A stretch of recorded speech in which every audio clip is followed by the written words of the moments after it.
Works and Gang Reduction. Today is Monday, May 12th. Thank you for joining us. I'm joined by my colleagues, Mr. O'Farrell, Mr. Price, Mr. Ryu. We'll soon be joined by Ms. Martinez. This is our last Public Works and Gang Reduction Committee of this fiscal year. And before I dive into the agenda, I do want to thank my colleagues who have served on this committee. Also, those who have staffed this committee as well. We had a successful year. John White, City Clerk's Office, CAO's Office, David Hirano, Darrell Powell, Brian Randall, Paul Smith from the CLA's office, thank you. Joanne Zhang from the BOE, Ted Jordan, City Attorney's Office, and our Sergeant at Arms, Officers Morris, Duarte, Graciano, and Martinez. So with that, colleagues, if I can direct your attention to today's agenda. Do we have general public comment? We do have one.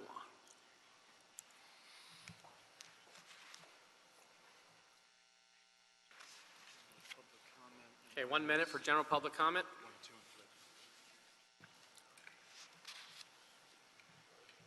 Come forward. Go ahead, Mr. Puppet. Yes, and thank you to all the fine work you people have done in Public Works. And especially the meeting back in July 2016 when Kevin James unanimously moved forward the contract of Dale Richardson and Associates from that commission to this panel. Thank you so much for that. And thank you in January when Mr. Rue, Mr. Price, and Mr. Buscaino unanimously continued the item so that Mr. Price could, well, vote on his wife's contract. Thank you so much. Because then Mr. Eric Garcetti had to rescind the contract, and then I, as a puppet, asked for the records, and you know what they won't do? They won't disclose it because it's privilege. Thank you. Okay, stay up there, Mr. Spindler. You pulled cards on items 1, 2, and 3. 2 minutes to speak on all 3 items. That's good. So today, if you're in ride sharing and you want to park your car on the street, these guys want to make it a misdemeanor. Yes. Now, what happened is that on the one hand, City Hall always has a puppet, the good guy, where he goes, you can ride share, Uber Lyft. But then on the other hand is the middle finger. That's the taxi companies, Avis, Rent-A-Car, all of these campaign donors that don't like these ride-sharing companies moving in on their juice. And that's J-U-I-C-E, not J-E-W-S, but I guess the two are interchangeable sometimes. So, should it be a misdemeanor for ride-sharing companies to merely park a motorized vehicle on the streets of Los Angeles? Well, these 4 fucking clowns say yes. The rest of us know that the answer is clearly no. If you're going to have Uber Lyft legalized, that means they can park their cars when they're not driving. Cars have to be parked, unless you want to park them on the 101. Now, if you want to allow people to park on the freeway, I'm all for it, but we can't have that shit. So, as I've stated before, give the taxi companies a refund of all fees they've paid to the city for the past 10 years. Let the taxi companies get their money back and compete with the ride sharing. Do not try to criminalize the ride sharing programs. Do not try to criminalize Uber and Lyft drivers for trying to innovate. Let the taxi companies have their money back, and let the taxi companies regulate themselves as Uber and Lyft does, and these very fine people who have medallions, because that's what they're called, can properly compete. They all do a good job, and thank you very much, Mr. Chairman. Thank you. Mr. Wright, any other cards for general public comment? Items not speak on the agenda? No, sir. Okay, we'll close general public comment. Yes, sir. Colleagues, let's look at the consent agenda. I recommend approving on consent items 2, 4, 5, 6, 7, 8, and 10. Like to pull any of those items before you? 2, 4, 5, 6, 7, 8, and 10. You good on those items? Hearing none, we'll approve those items without objection. Let's now take item number 1. Item 1, City Attorney reports and ordinances transferring the Petroleum Administrator function from the CAO to the Board of Public Works, amending various sections of the LA Ad Code to transfer pipeline franchising responsibilities from the LA DOT to the Board of Public Works, and amending the LA Ad Code Section 5.500 to expand the Council District Real Property Trust Funds to include all pipeline franchises. Thank you, Mr. Clerk. As we've seen, colleagues, recently with the Aliso Canyon and Atwater Village, oil and gas operations can have a significant impact on the residents that live in the vicinity. In my case, Wilmington, a couple years back, with a gas pipe, crude leakage in the heart of Wilmington. These ordinances before us will ensure our new petroleum administrator has the authority to oversee these operations and negotiate future franchise agreements on behalf of the city.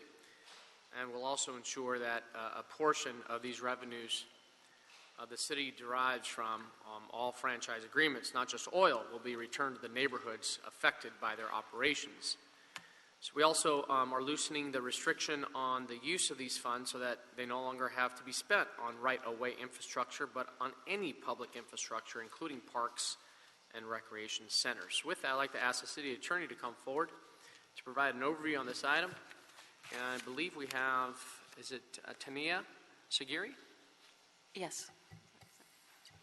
Attorney? Good afternoon. Hi. I actually wasn't prepared to say anything, but do you have any specific questions? Any questions, colleagues, on this item? Were we tracking this information before in terms of where the pipelines are and where? And I guess that's been part of the problem. We haven't been tracking. EWAC can come forward. And Yeah, I think the petroleum administrator would be able to petroleum address that. administrator is here. Mr. Price, that's a great question. Got some feedback on Mr. Price's mic.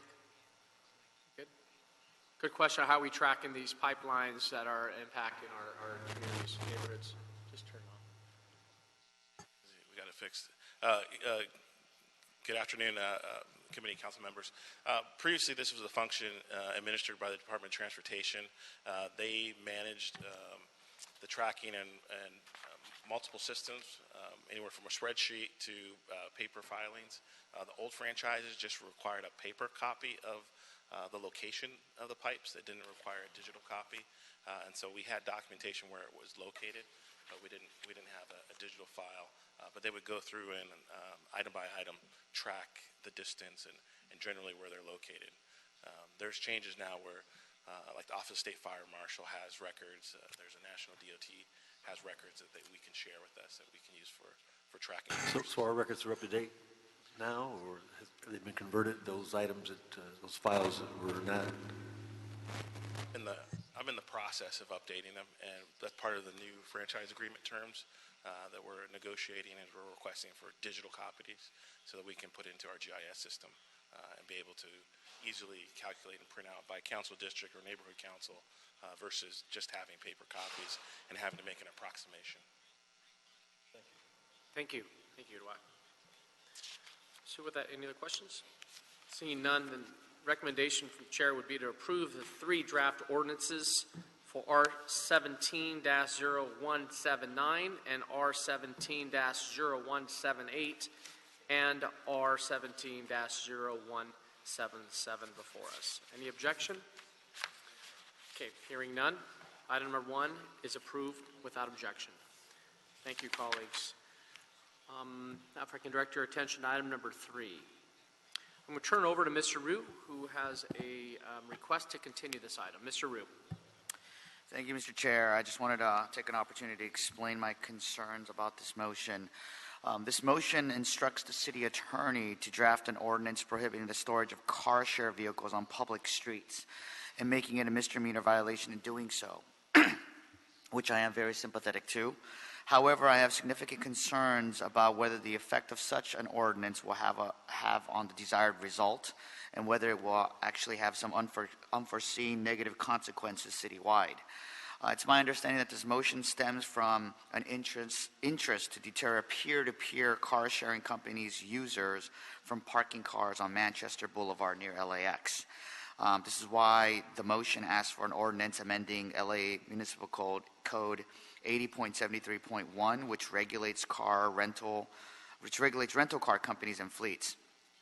But in the Transportation Committee, what was approved was, as a separate item on the same agenda, approval of this motion, which bans the parking of car share vehicles on public streets, along with another motion which creates a permit system and fee structure allowing car share companies, such as fixed space and point-to-point companies with a fleet of 100 or more vehicles to operate in a city.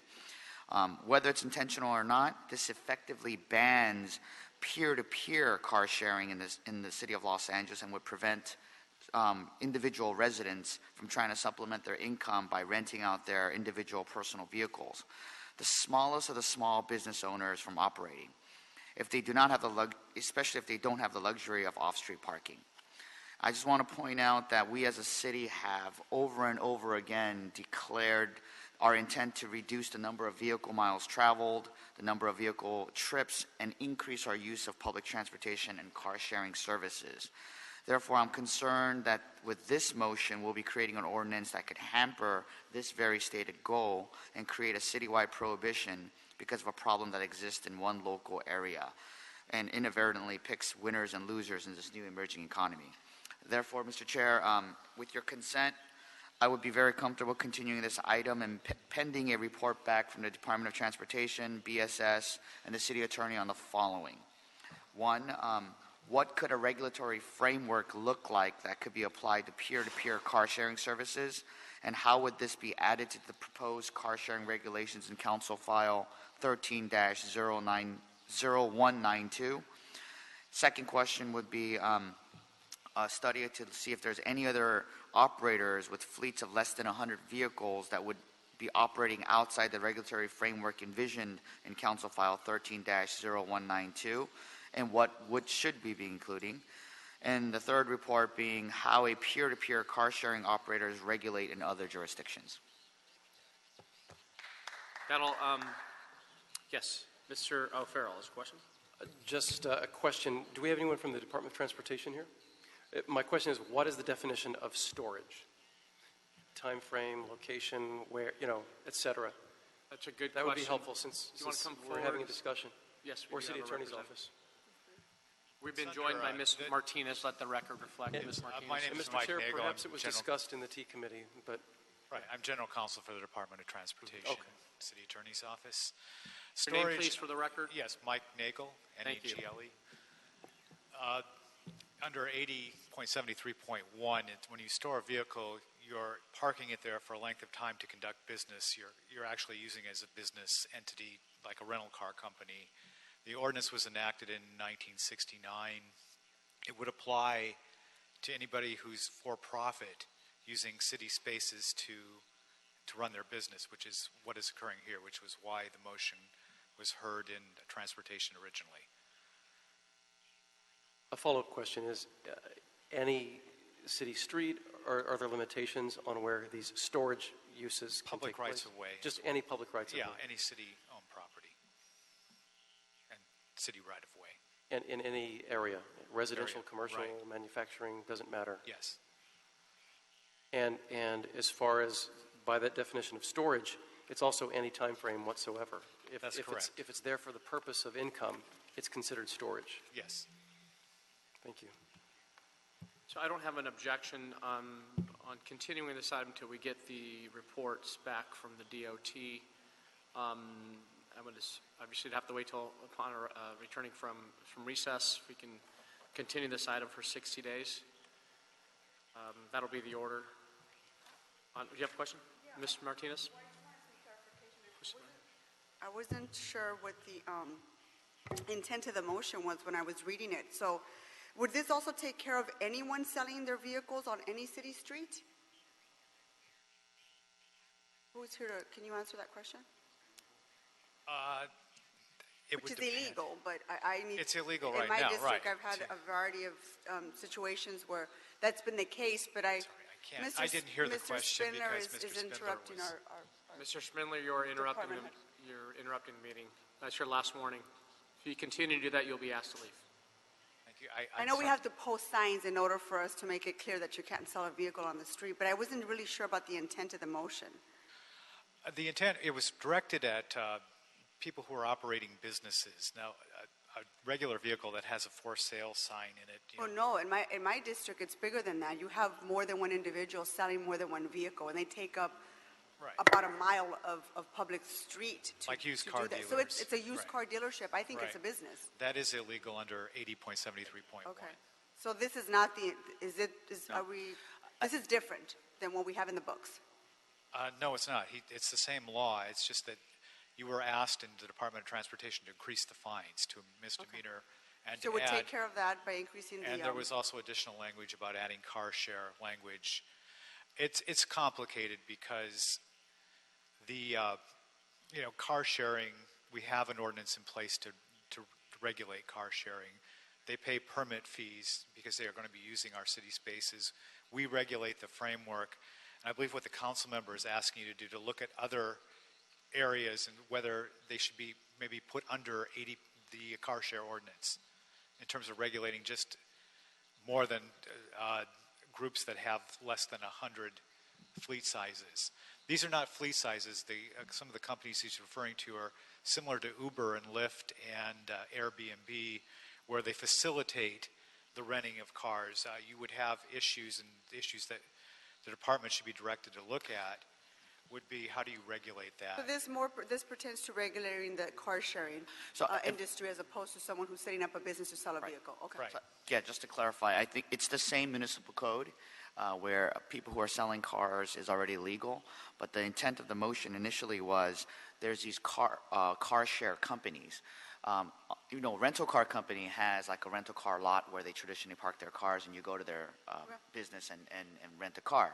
But then these new rental car companies are actually storing their vehicles on a public street, so taking public parking spots. Okay. So I believe Councilmember Bonin, especially in one area of his district where this is very rampant, wanted to include language to bar those vehicles from that Yeah, car. I just want a yeah. clarification in terms of selling the vehicles Right.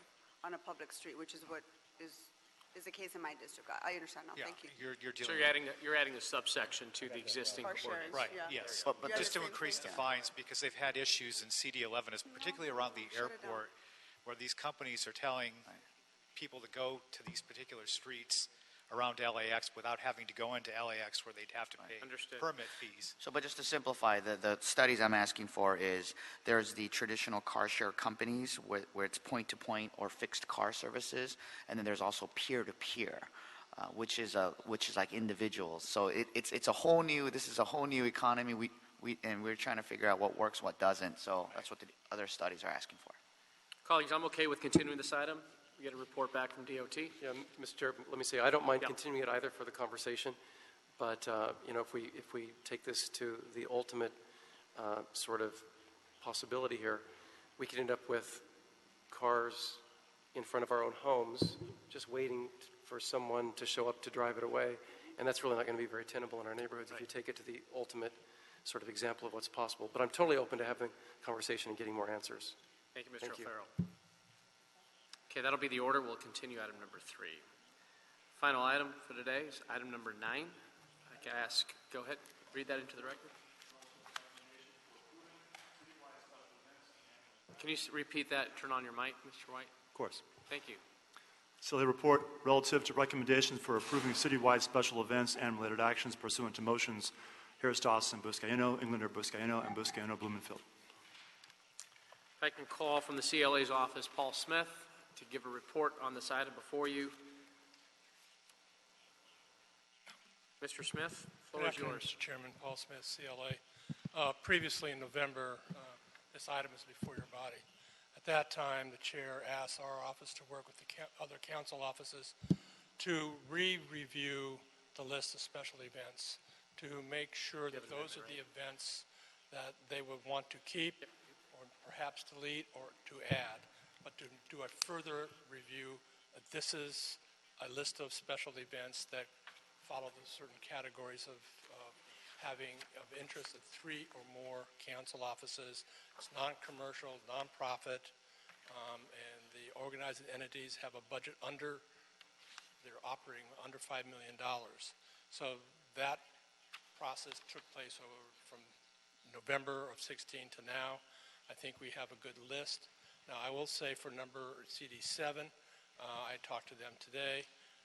They have indicated that when the council member takes office, we'll review that list again, and they may want to modify it in some way, and we can do that by motion. By the way, anytime your offices wish to add or delete a event on that list, you can do that by a motion, and our office will prepare the necessary document. Thank you, Mr. Smith. I understand Ms. Martinez has an amendment that will be submitted to the clerk's office, and as well as Mr. O'Farrell. You can just submit those changes to the clerk's office. That would be really helpful. And do we have to read those into the record?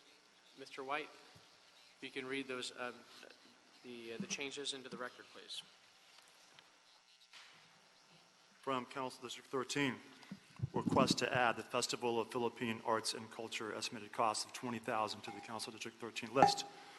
From Council District 6, Israeli Independence Day Festival at Woodley Park, Senior Healthcare Fair at Tillman Japanese Gardens, and the following events: Gift of Reading, in the amount of $5,000, LBGTQ Valley Pride Night, $10,000, Van Nuys Art Festival, $40,000, Councilwoman Martinez's Regional Community Event, $5,000, and the Van Nuys Tree Lighting at $15,000. Okay, any other, so you covered 13 and 9. And we have a card on item number 9 before us. Thank you, Paul. Wayne, come forward. You have 1 minute to speak on item number 9. So, yes, one of the things that I want to point out, the excellent job of deferring until our new councilwoman gets put onto office. Herb Wesson, as you know, promised the winner would be seated before July the 1st. Herb Wesson lied again, which is what he did on my TRO, and now he lied to Monica Rodriguez. Monica Rodriguez should be with you, with her colleagues, but she's going to have to wait, I guess, until the next fiscal year. But putting off anything in CD7 until Ms. Rodriguez has a chance to review is an absolutely good thing. And rather than letting it ram through, there's a couple other motions that are coming up in CD7 that are similar issues. I want those items deferred until Ms. Rodriguez gets in after she's sworn in, after the recess, so she can review everything going on. Because Herb Wesson has completely destroyed the funds in CD7. The place looks horrible, but Monica Rodriguez make an excellent city councilwoman, and congratulations to her. Thank you. Okay, with that, colleagues, we'll approve item number 9 without objection. As amended. As amended. Sorry about that. Thanks, John. Item number 9 approved as amended. With that, Mr. Clerk, let's reconsider now that we have Ms. Martinez here, a full committee. Let's reconsider items number 1, 2, 4, 5, 6, 7, 8, and 10. And we'll approve those items without objection. Okay, with that, concludes the agenda, and we are now adjourned. Thank you very much for joining us.